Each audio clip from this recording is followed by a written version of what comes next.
I'm Becky Ellis, and I have a column, a recipe column in the Roanoker magazine called Southern Spoonful.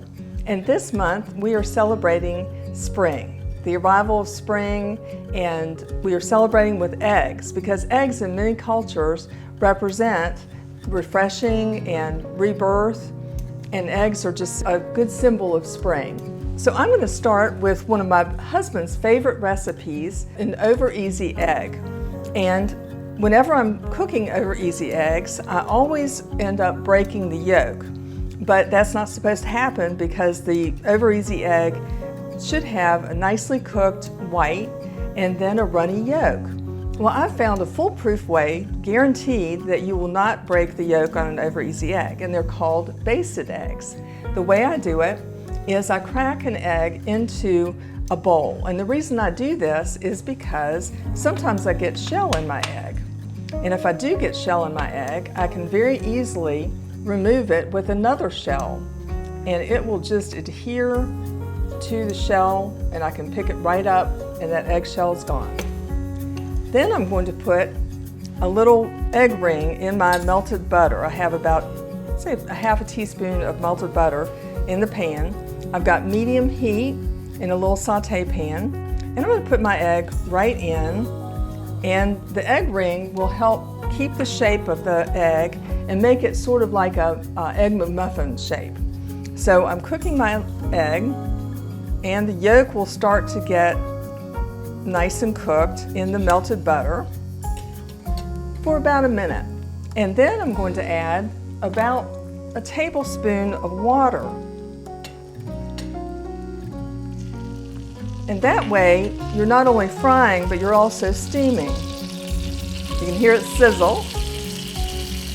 And then I'm going to put the top on over my egg to let that white start to cook, but the yolk continues to stay nice and runny.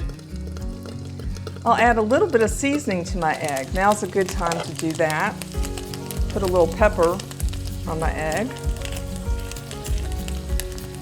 And as it's steaming, I'll tell you about how to know if your eggs are fresh. On the carton of the egg is the sell-by date. That means the grocery store needs to sell the eggs by that date. But you don't have to throw the eggs out at that point. You can keep them a few weeks after that.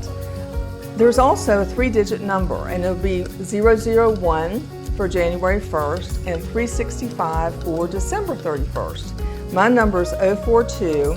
So that means that the eggs were put in the carton on the 11th of February, which is the 42nd day of the year.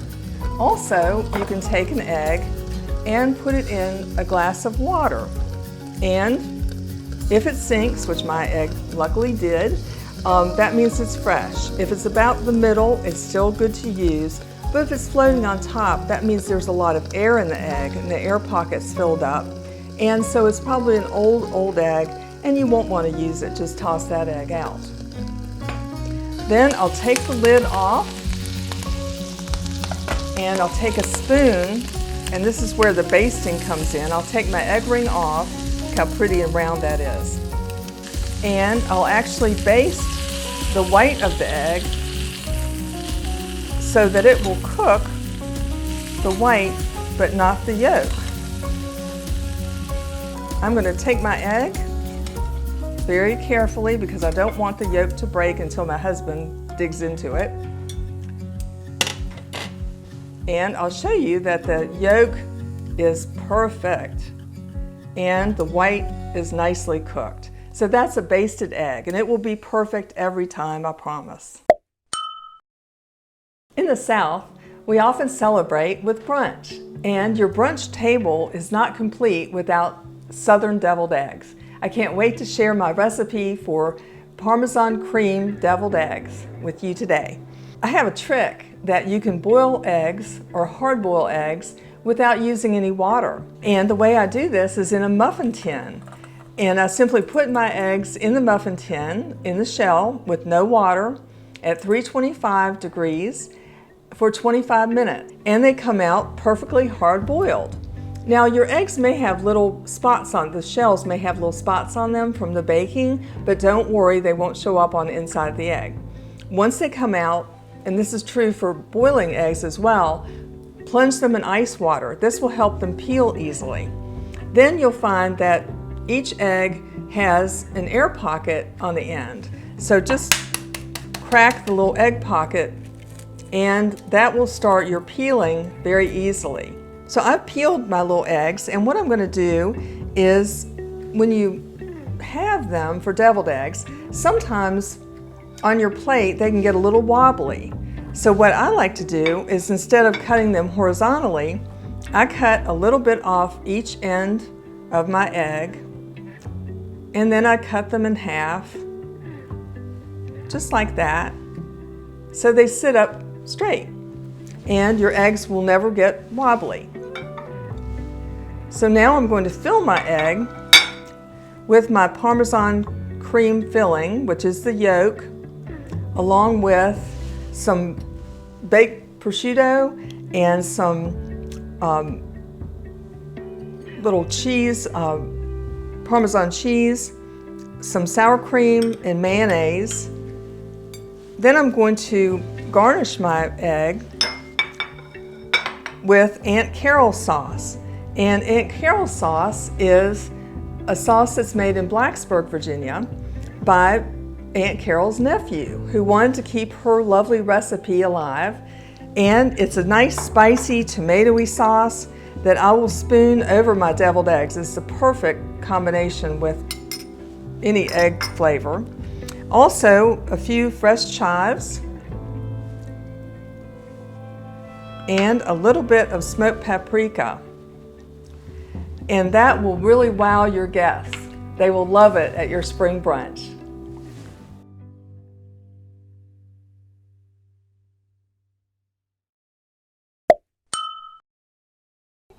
I like to serve eggs for breakfast, lunch, and dinner. And here's a recipe that children and adults will all love. It's called Toad in the Hole. Isn't that fun? And it's fun to make too. All you do is take Texas toast, which is a frozen bread that has cheese and a little bit of garlic in it, and you take a cookie cutter and cut the middle. That makes the hole for the toad, which is the egg. And I don't know where the name came from, but I love saying toad in the hole.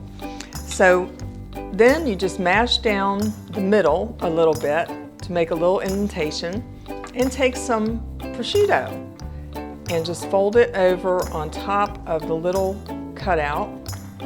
Mash it down a little bit more so your egg will go in nice and easy. Then I'm going to put it onto a baking sheet and put the egg right into the little indentation. And if it runs out a little bit, that's okay. Then I'll top it with some cheese, because a lot of cheese is good. And I'll pop it in the oven at 400 degrees just for about 15 minutes. It'll come out nicely cooked and yummy and crispy. I'll put a few little chives on top, and I have some bacon and some nice little pink strawberries to garnish my plate. And that's a toad in the hole. So easy. Enjoy.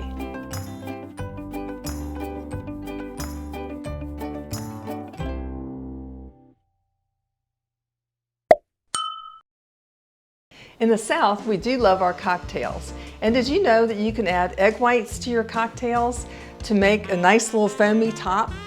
The Clover Club is a cocktail from the 1900s that was a classic cocktail that we still love today.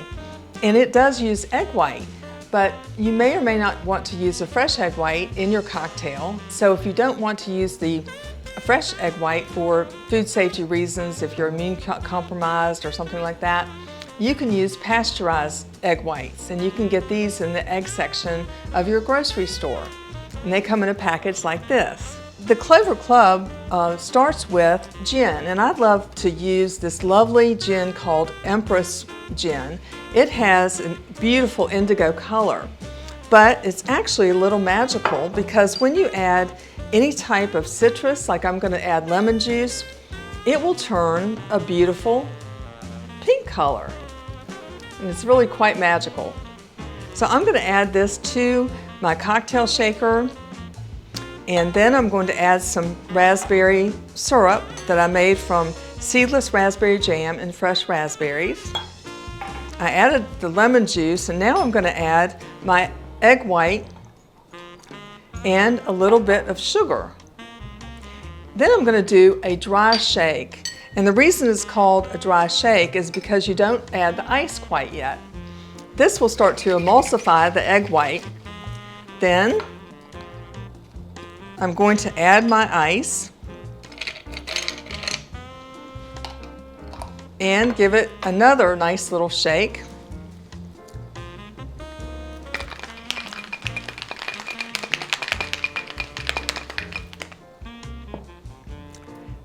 Then I'll strain it into my cocktail glass.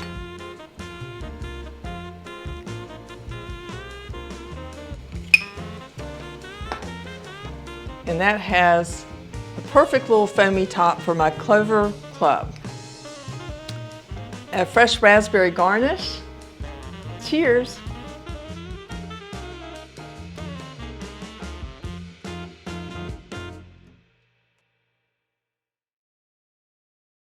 Another fabulous dish to serve at a Southern brunch is quiche. And one of my favorites I'm excited to share with you today starts, of course, with eggs. And we always mix up the liquid ingredients before adding the dry ingredients. So I'll put cream and some half and half in a bowl and give it a quick whisk with some salt and pepper and some fresh dill. I love adding fresh herbs to my quiche. And this is called a magic quiche because you don't have to make a crust. What you do is add a pancake and biscuit mix, like a Bisquick, or there's lots of brands on the market today, and mix it in to magically make the quiche. Then another spring ingredient are fresh peas, English peas. And they make it so pretty and green.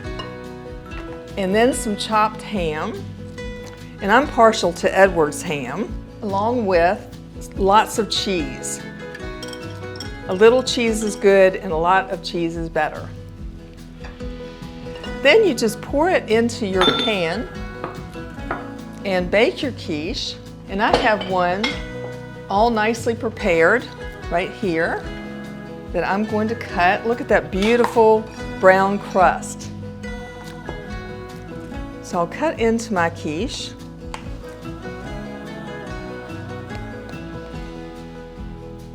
And serve it up on my plate that I have all garnished with pretty strawberries and some fresh herbs. And then to make it even more special, I'm going to put a little bit of my Aunt Carol's sauce right over the top. That'll give it a little bit of spice. So we'll just drizzle that over the top. And you could have this on the table too, in case your guests would like a little extra. And again, I get this at Aunt Carol's Sauce at Wine Gourmet, right here in Roanoke. And that is your lovely quiche, your spring quiche, perfect for brunch. Thank you for joining me today. It's Southern Spoonful. And please pick up a copy of the Roanoker magazine on newsstands now, or you can look up theroanoker.com and find my Southern Spoonful recipes. Cheers!